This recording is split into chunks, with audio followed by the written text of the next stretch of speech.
Hi everyone. Today we'll be talking about visual text. Please make sure that you have your worksheets in front of you so that you can write down the information that I will be talking about. And the information will be shown on the slides here. Okay? Alright, so let's begin. So this is really a recap video. Like you guys have said, your previous teacher has already gone through visual text. So I will expect you to be able to do the test when we come back. I think our lesson will be on Tuesday. Okay, so visual text, what is it all about? Firstly,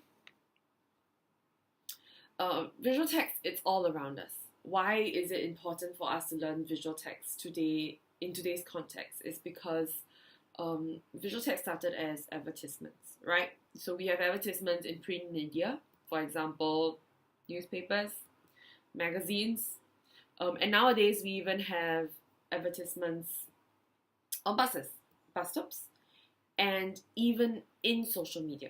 So it's really crucial that we learn how to analyze and process all these information that we are bombarded with daily, so that we are not misled by the information. We can analyze it and we can think about them critically. Okay? So the main features of visual text, we have the heading, subheading, we have the body text. Alright, so you can identify here the heading would be the largest, right? Donate blood, save lives. The subheading would be, okay, so this is the main message. The main message is for you to donate blood, and that usually comes with the heading. The subheading usually helps to organize the information. So if you can see here, this would be considered as the subheading, telling you a little bit more about what this is about and that it's an event and things like that. The body text in this scenario is actually the details. So the details of this event, in some cases they might even have a chunk of text explaining their cause or their purpose. Okay, so of the purpose of the company, not the purpose of the advertisement, purpose of the company. And so these are basically the main features. Now, one other very, very important feature that we have is also the image. And this image does many things. Okay, first it can show the appearance of something. For example, if it's selling shoes, they have to show you how the shoes look like. If not, there's no way you're going to be buying those shoes. Okay, other ways can also be to explain an idea, explain a concept. It can also be used to affect the mood. For example, if it's an advertisement about drinking and driving, or it's an advertisement about no smoking or alcoholism, the image will definitely not be, a bright and cheery image. The image will help to affect the mood and therefore affect the way that the audience perceives the visual text. Okay, so the main features of visual text are important for us to identify, because sometimes you might be asked on questions like, what does the image try and convey? And you need to be able to understand the purpose of the image, the purpose of the heading, the subheadings, the body text, and that will help you answering those questions.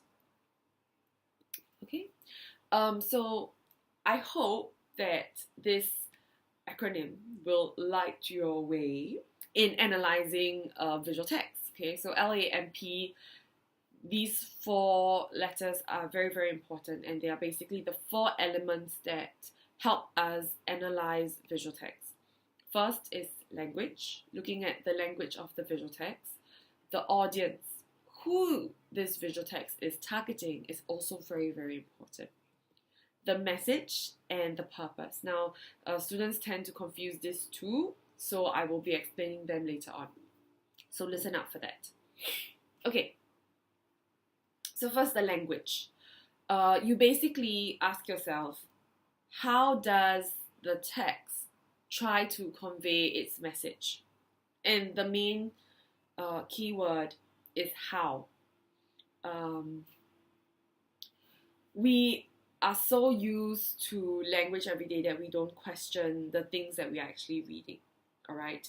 And the choice of words that the advertiser or the company uses is actually very, very important because it does impact the audience, okay? And I'm going to show you an example. So here we see an ad for McDonald's, and I think it's quite clear, it's quite simple, yeah. So this McDonald's ad, I want you to focus on this part, I'm loving it. Okay, so this is a very common McDonald's tagline, right? Many people know this tagline. But what's so special about it? If you notice, they don't use proper English. It's all in small caps. Sorry, it's not in caps. There's no capitalization, I mean. It's all in small letters. And there's a slang there, right? I'm loving, I-N apostrophe rather than ing. Okay? So what this does, it creates a casual tone. Okay, why? Because McDonald's as a fast food restaurant, as a fast food chain, tends to reach out to young adults. And because it's reaching out to young adults, the use of I'm loving it as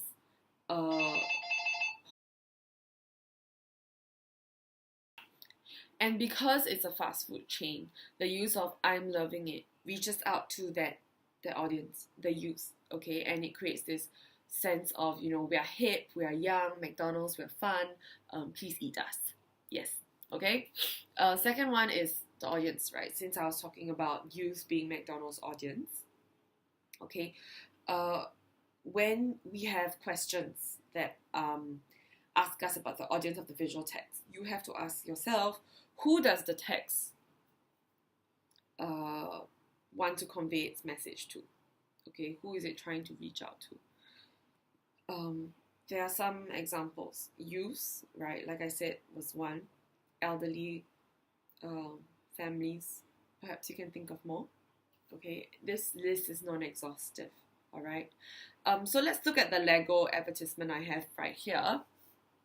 In this Lego advertisement, you will see that, okay, there's a heading, there's like the body text, and the images are actually very, very clear. And they all serve to convey one message, right? Come to this event, participate in this event. But who are they targeting? So looking at the font, the image here, the illustrations, and then of course knowing the context with the company being Lego. Okay, who do you think that they are trying to convey? If you are shouting in front of a computer saying, children, children, okay, no. All right, you have to ask yourself, who is going to bring these kids to this event? So actually it's considered as a family event. And in fact, families is still quite vague. Okay, so when it comes to the audience question, it serves you well to be more specific. Meaning, what kind of families?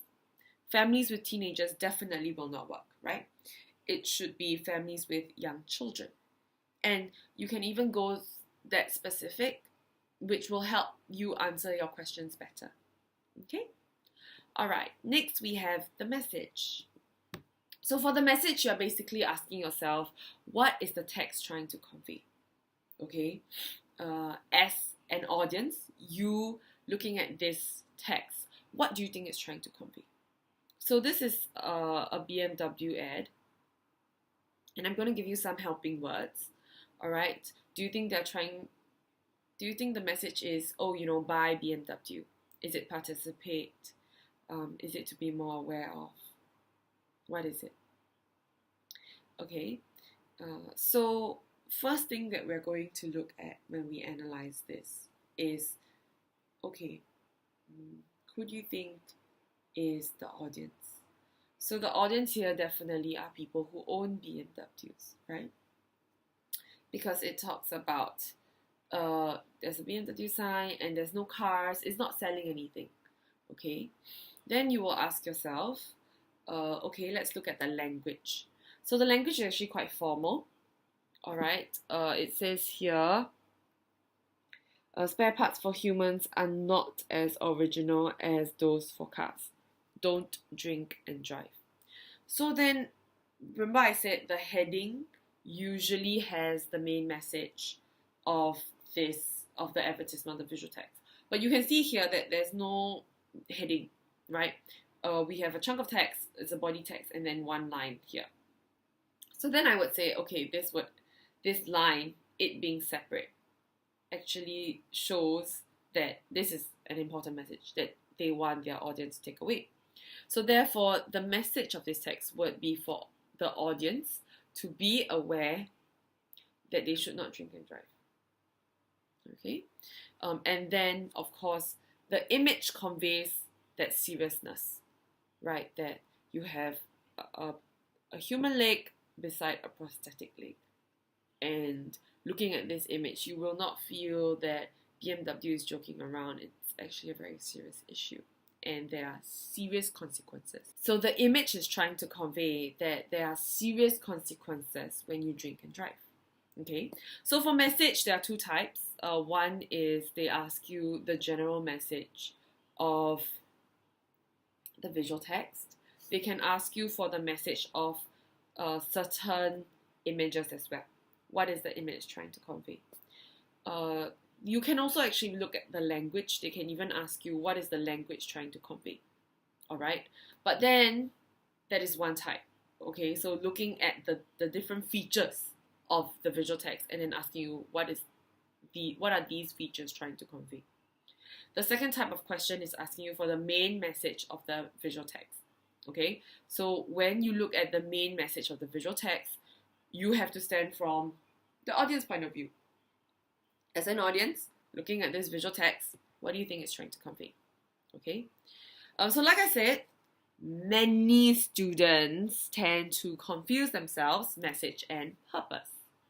Okay, so I'm going to try and explain, so please listen carefully. For the purpose, you are asking yourself, why is the text trying to convey that certain message? Why is the text? So it's not what is the message of the text, but why is the text trying to convey this message? I would say for purpose, you are actually standing from the advertiser's point of view or the company's point of view. If you were working for BMW or you were working for this advertising company, why is it that you decided to put an ad out like that?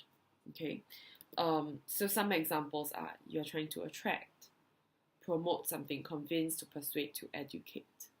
And I would say that when it comes to purpose or even message, that as long as your answer is logical, it can be accepted. All right. So looking at the same ad, remember I said that its message was for its audience to be aware of the serious consequences of drinking and driving, right? Now, but from an advertiser's point of view, why would you want? I mean, BMW is not selling any cars here, right? Why would you want to put out an ad telling people, hey, don't drink and drive? Why do you think BMW tries to do that? Can you think of an answer? Okay, so I think that, remember, like, there are logical answers to it. You can say that BMW is trying to educate its drivers. Okay, why? Because, you know, if BMW has cars broken all the time, it's not beneficial for them at all, right? They would actually have to go and fix those cars. They would have to find those spare parts and things like that. So it's beneficial for them, which is why they want to educate their audience. And their audience are people who own BMWs, right?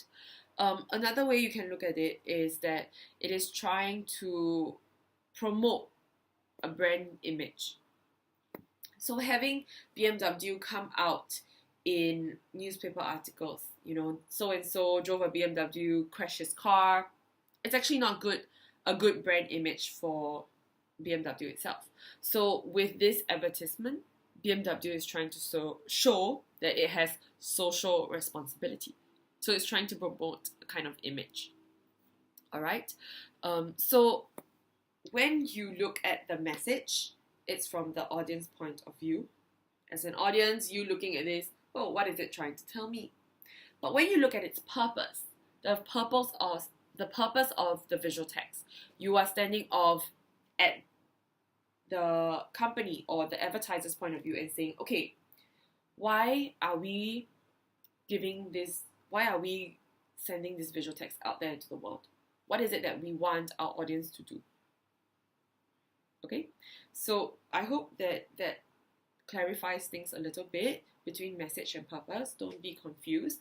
They are very, very similar, and students tend to confuse themselves. Just remember audience point of view versus advertiser's point of view. Okay? Alright, so that comes to the end of my video. I hope that you have understood a little bit better about visual text, and please remember the 4 letters, LAMP, L for language, audience, message, purpose.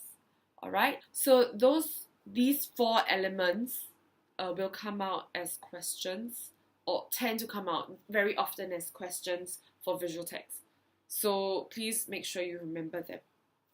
Okay, something else you can do, if you have not finished filling out the worksheet, please rewind, fill it out. If you have any questions, make sure to comment down below. I will try and answer them as soon as possible so that I know how many people are watching it. So please like this video.